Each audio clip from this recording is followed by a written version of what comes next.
Hello everyone, welcome to my channel Radha's diary. ఇది కొల్లం చారు అంటారండి. సోంపేట ఆంధ్ర సైడ్లో చేస్తారు. దీనికి కావాల్సిన ఐటమ్స్ ఒక చిన్న కప్పు కందిపప్పు, 2 టేబుల్ స్పూన్ ధనియాలు, మీడియం సైజ్ వెల్లుల్లి, అల్లం ముక్క, ఇంకా మిరియాలు అంతేనండి. గ్రైండ్ చేసి పెట్టేసుకోవాలి.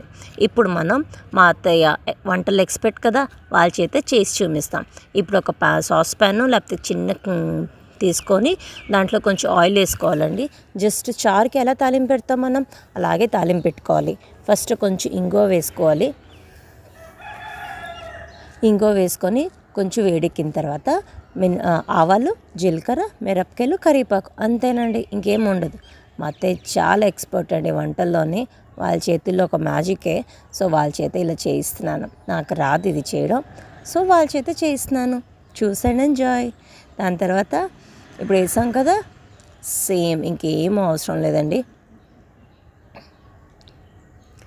చలికాలం వేడివేడిగా అన్నంలోని ఇది వేసుకొని సైడ్గా దీంతో పాటు జీడిపప్పు, చాలా కాల్చిన జీడిపప్పు అంటారు కదా, అది దాంతో తింటే ఆ టేస్టే వేరు. ఇది చలికాలం గొంతుకులో ఎవరికి బాగోదు. అల్లం, మిరియాలు అన్నీ వేస్తాం కదా, చాలా టేస్ట్గా ఉంటుంది. మాకు నచ్చుతుంది, మీరు కూడా ట్రై చేయండి. సో దాంట్లో అయిపోయాక కదా, అన్నీ వేడెక్కింది.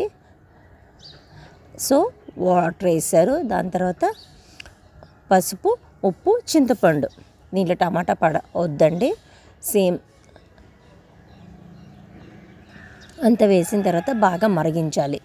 నేను చెప్పాను కదా, అవన్నీ మిక్సీ పట్టి మెత్తని పేస్ట్ చేసుకోవాలి. సో దానికి రెడీ చేస్తున్నారు మా అత్తయ్య.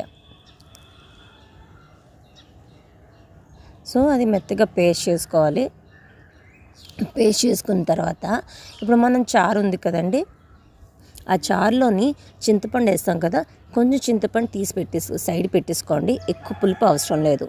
ఇప్పుడు మనం పేస్ట్ చేస్తున్న ఐటెం ఉంది కదా, అది దాంట్లోని దారి పెట్టేసుకోవాలి. చూడండి ఎలా దారి పెడుతున్నారు, అంతే, ఇంకేం లేదండి. ఒక 5 మినిట్స్ బాయిల్ చేస్తే చాలు. అయిన తర్వాత రెడీ అయిపోయింది. అదిగో వేడి అన్నంలోని కొల్లం చారు జీడిపప్పుతోనే తినండి. ట్రై చేసి చెప్పండి ఎలా నచ్చిందో మీకు. మాకైతే సూపర్గా నచ్చింది. Enjoy, bye.